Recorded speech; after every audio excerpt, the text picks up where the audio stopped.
Darian Holt slammed his palm against the conference table hard enough to rattle coffee cups. "This transfer happened under your credentials," he said, staring directly at me. "Explain how you lost $50,000.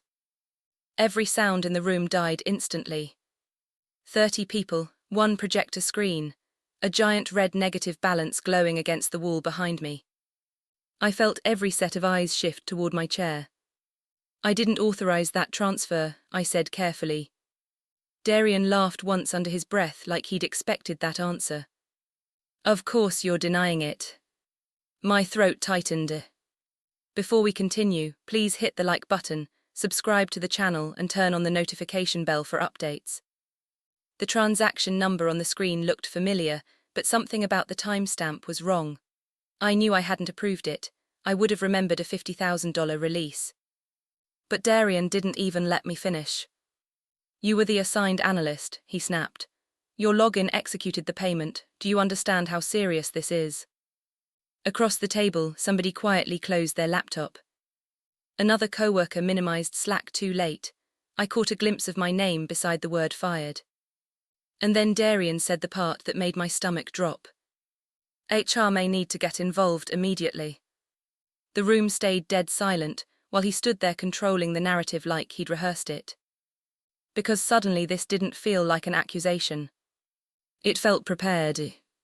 The conference room doors opened behind us, and CEO Malcolm Reed walked in mid-discussion, still holding his phone. "You're late," Darian said quickly, turning toward him. "We've uncovered a major financial error." Malcolm barely looked up. "What happened?" Darian pointed at me again. "Ketrina approved a fraudulent vendor payment, $50,000. The word fraudulent hit differently. Not mistake, not oversight. Fraudulent. I tried to speak before Darian could continue. "The approval window doesn't make sense," I said. "I wasn't even at my desk during that timestamp. I was downstairs with inventory." Darian cut me off immediately. "She's been unreliable under pressure for months." That stunned me more than the accusation. Months. 3 weeks earlier, he told me I was being considered for promotion. Malcolm finally looked at the projection screen. "Who approved the vendor release?" he asked calmly. "I already told you," Darian answered. "Her credentials processed it." I leaned forward. "That's not the same thing as approval." Darian's expression hardened. "Disable her system access," he told it without taking his eyes off me. A second later, my laptop screen went black. Right there in front of everyone. A few people shifted uncomfortably, but nobody said anything. Humiliation crawled up my neck as the locked screen reflected my own face back at me. Then Malcolm's phone vibrated. He glanced down casually at first. But as he read the email, his expression changed completely. His jaw tightened. His eyes lifted slowly from the screen and settled directly on Darian. And for the first time all morning, Darian looked uncertain. Malcolm locked his phone. "Interesting timing," he said quietly. The meeting dissolved into low whispers as Malcolm looked around the room. "We're taking 10 minutes," he said. "Nobody leave the floor." Chairs scraped backward immediately. People grabbed phones and avoided looking at me as they filtered out of the conference room. I stayed frozen in my seat for a second longer, staring at my locked laptop. $50,000. Fraudulent transfer. System access revoked. It felt unreal.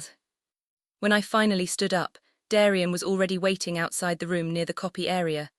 Hands in his pockets like this was just another management conversation. "Ketrina," he said quietly, "walk with me." I didn't want to, but refusing him in that moment felt dangerous. The hallway was mostly empty, except for the sound of printers humming behind the glass offices. Darian stopped beside the supply room and lowered his voice. "If you fight this, you'll make it worse for yourself." I stared at him. I didn't do it. "That doesn't matter right now." The answer hit harder than yelling would have. He looked completely calm now, controlled, precise. Like the public explosion earlier had served its purpose already. "You need to understand how this works," he continued. "Auditors are already involved. The company needs someone accountable before this spreads. Something about that sentence made my stomach twist. How do you know auditors are involved already? I asked. For the first time, he paused half a second too long. Then he smiled tightly. Ketrina, this is bigger than you. My mind flashed backward 3 nights. Darian standing beside my desk after almost everyone had gone home. He'd been unusually impatient that night, hovering while I reviewed vendor documents. This contractor's approved, he'd said, push it through tonight. I remembered frowning at the missing authorization forms. There's no executive signature attached. Malcolm already approved it verbally, Darian answered instantly. At the time, I believed him. Now every detail felt wrong. Then another memory surfaced. Darian leaning over my workstation. Your login keeps timing out, he'd said casually. Let me test something. I remembered handing him temporary access because he was my manager. My chest tightened. He'd used my credentials before. My phone buzzed suddenly. A message from Elise. Something about this feels staged. Another message appeared immediately after. I saw Darian here before sunrise the day the transfer went through. I looked up sharply. Darian was watching my face carefully, trying to read whether I knew something. I opened the finance app on my phone, trying to pull transaction logs. Access daily NID. My permissions were already gone. Darian stepped closer. You still have one good option, he said softly. Take responsibility now, resign quietly, and this ends internally instead of involving police. Police. He was trying to scare me into collapsing before I could think clearly. And then I noticed Malcolm across the glass hallway, near the executive offices. He wasn't talking to anyone. He was standing completely still, rereading the email on his phone while occasionally glancing toward us. Darian followed my eyes. That was the first moment I saw tension crack through his composure. Malcolm started walking toward us. Slowly. Then he stopped a few feet away and looked directly at Darian. Why were you logged into her account at 6:12 a.m., Darian? By the time everyone returned to the conference room, the atmosphere had completely changed. Nobody was pretending this was a normal meeting anymore. People whispered openly now. Phones stayed out on tables. Half the department was clearly messaging coworkers outside the room. Darian walked back in first. Jaw tight but posture controlled again. He took his seat beside the projector like he could still manage the situation through confidence alone. I sat farther down the table this time. Not beside him. Malcolm entered last. Sit down, he said flatly. The room obeyed instantly. Then he nodded toward IT Director Sonia Patel. Pull the access records. Darian leaned forward immediately. Malcolm, I really think we should handle this discreetly before rumors spread. Nobody missed that. 10 minutes earlier, he'd wanted me humiliated publicly. Now suddenly he wanted privacy. Sonia connected her laptop to the projector, and a login activity report filled the screen. She adjusted her glasses. Ketrina Vale's credentials accessed the vendor payment system at 6:12 a.m. Friday morning, she said. Darian crossed his arms. Exactly. Sonia continued. But the login did not originate from Ms. Vale's workstation. A quiet murmur spread across the room. Sonia zoomed in on the source location. Executive Office 3. Every eye in the room shifted toward Darian. His office. Darian answered instantly. Remote login, she could have accessed it from anywhere. I spoke before he could build momentum again. At 6:12 Friday, I was downstairs presenting inventory discrepancies to warehouse management. Operations manager Luis Romero looked up from the end of the table. She was, he said carefully. I signed the attendance sheet myself. Another silence. A different silence this time. Darian's expression sharpened immediately. So now we're crowdsourcing excuses, he snapped. Ketrina's manipulating coworkers because she got caught. But Malcolm still hadn't reacted emotionally once. That calmness was starting to affect everyone else, including Darian's. Sonia cleared her throat again. There's another issue. She opened a second audit window. The accounting hallway security footage from Friday morning was deleted at 7:03 a.m. Someone whispered, "What?" Darian spread his hands. Anyone with admin permissions could delete footage. Before Sonia could answer, a voice near the back of the room spoke up. "Elise." Quiet, nervous, but loud enough for everyone to hear. "I saw Darian in accounting that morning." The room turned toward her. Elise swallowed hard. He was carrying printed vendor forms when he came out of Ketrina's section. Darian shot to his feet so fast his chair rolled backward.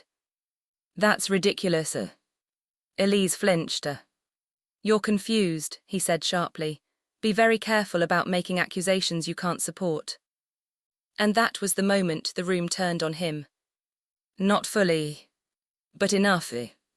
Because everyone could hear the panic creeping into his voice now. Malcolm looked at him coldly.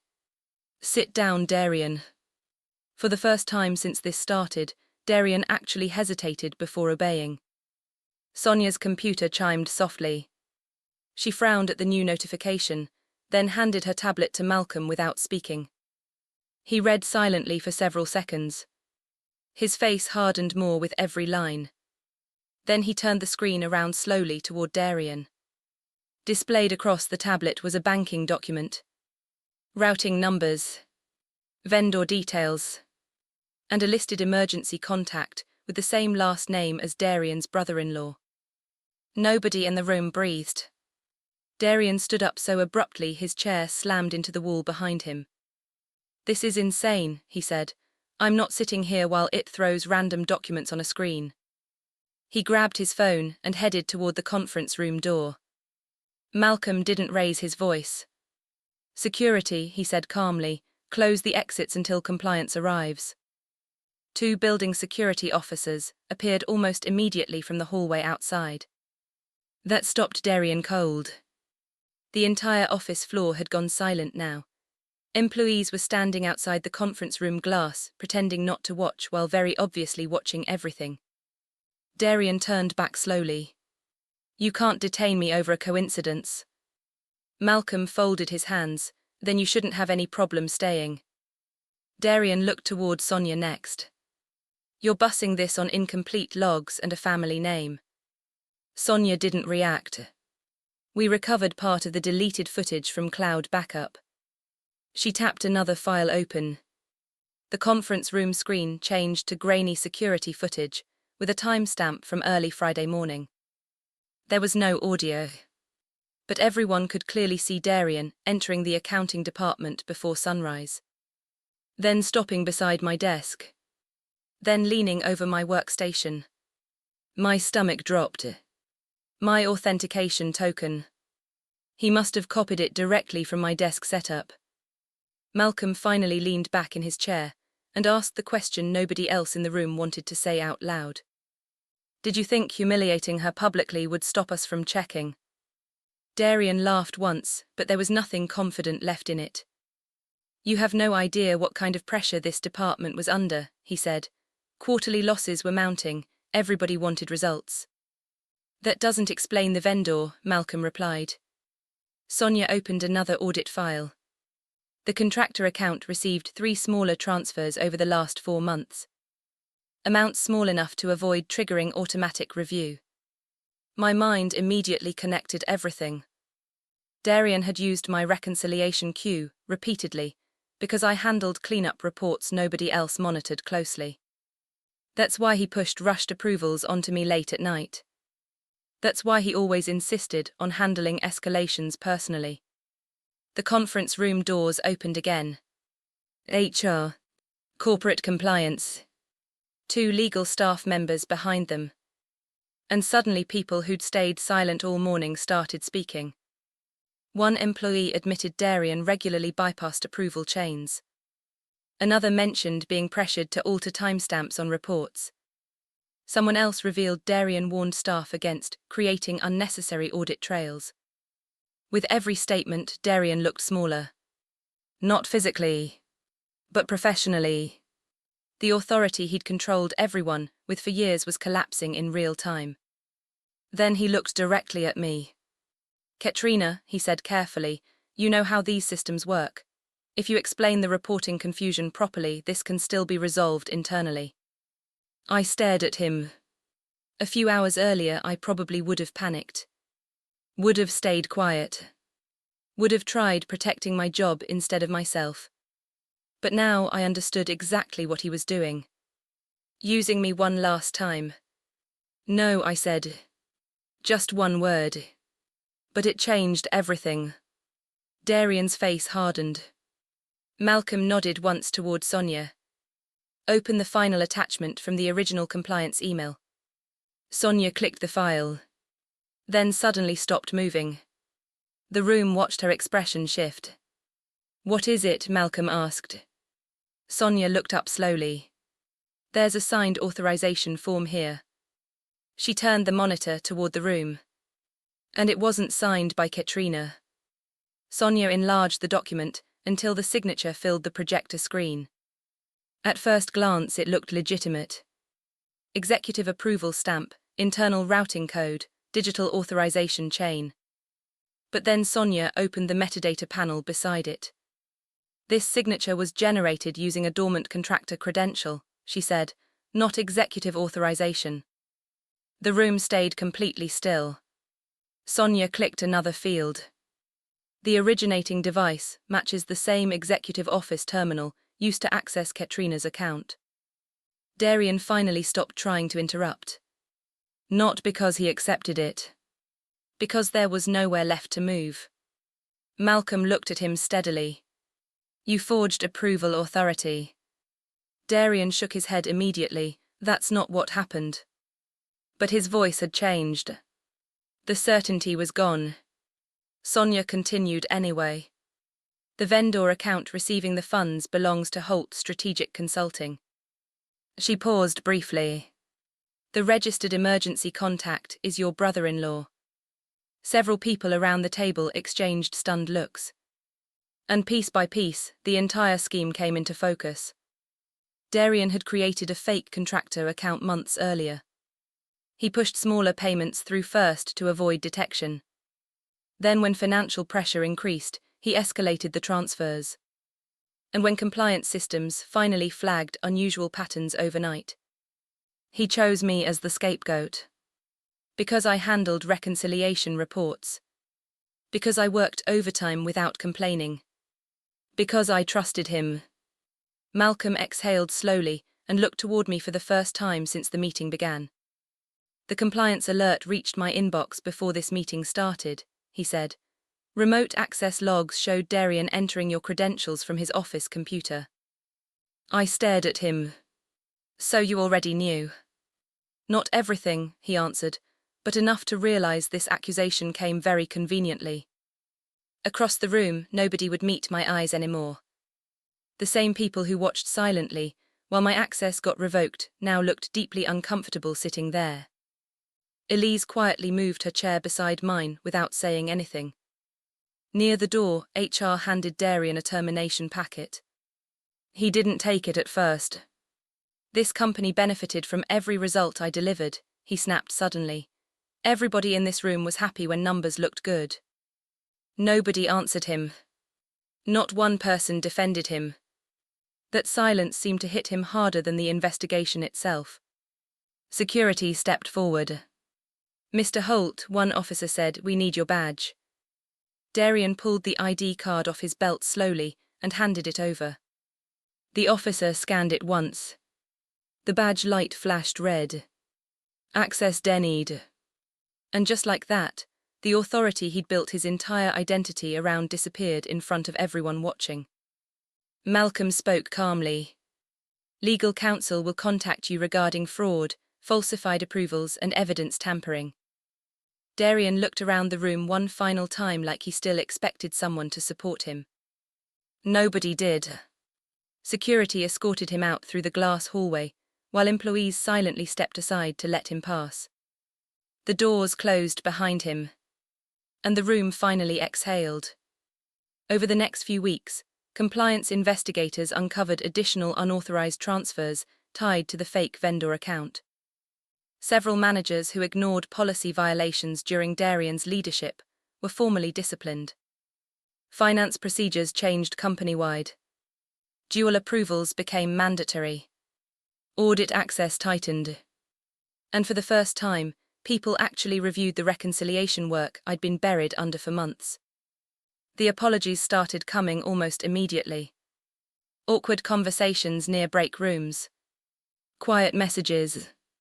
People saying they should have spoken up earlier. I accepted some of them. Not all. Because the hardest part wasn't being accused. It was realizing how quickly people distance themselves when power tells them who to blame. A month later, Malcolm called me into his office. "You were targeted because you're competent," he said, "and because you don't naturally fight back." I didn't respond right away. Then he slid a folder across the desk. Inside was an offer to lead the company's new compliance oversight initiative. The same version of me, who froze during that meeting, probably would have hesitated. This time I didn't. Weeks later, I walked back into the same conference room where Darian publicly blamed me for losing $50,000. Only now I stood at the front of the room. A new fraud prevention system filled the projector screen behind me. Nobody interrupted. Nobody questioned whether I belonged there. And nobody forgot what happened the last time someone tried to use fear to control the room. The email Darian never expected to be opened became the reason everyone finally saw who he really was. Conclusion complete. Full script GNEITD.